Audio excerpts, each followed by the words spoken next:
Hong Kong court today found two former senior editors guilty of sedition in relation to publications by the now-defunct Stand News. This is the first sedition conviction against journalists since the city's handover in 1997. Mimo Singai reports.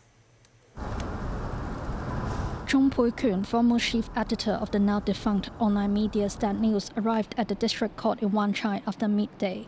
The other defendant, Patrick Lam, a former acting chief editor, was not present at the hearing due to health reasons. After 56 days of trial, the court handed down its verdict, and the pair were found guilty of sedition.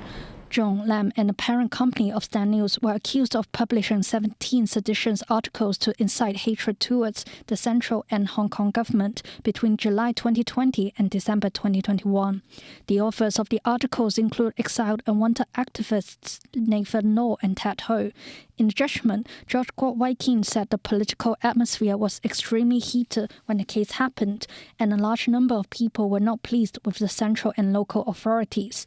The court ruled that 11 out of the 17 articles involved had a seditious intention. Among them, 4 were written by former journalist Alan Au. The judge said the content of the 11 articles did not have any objective basis and had the intention to incite public hatred towards the central and Hong Kong authorities. Chung Pui-Kun handled 10 of the seditious articles as the chief editor of Stand News. Patrick Lam dealt with 1 article when he became the acting chief editor. The court said Lam had made supportive comments on the 2019 social movement. The court also convicted the parent company of Stand News because it hired the 2 defendants, meaning the company also helped publish the seditious articles. Chung and Lam were granted bail. Chung was seen leaving the courthouse afterwards. The 2 defendants will be sentenced on September 26th. Chief Superintendent Steve Lee of the National Security Department of the Police Force said freedom to publish and freedom of the press are not definite and restrictions can be imposed. We are not actively to capture all the information from the press, but as far as you know that because the news is going to the public, we are not to impose a lot of restriction on them, but we are just looking into that. Rather, they have been disseminated, the information is seditious in nature.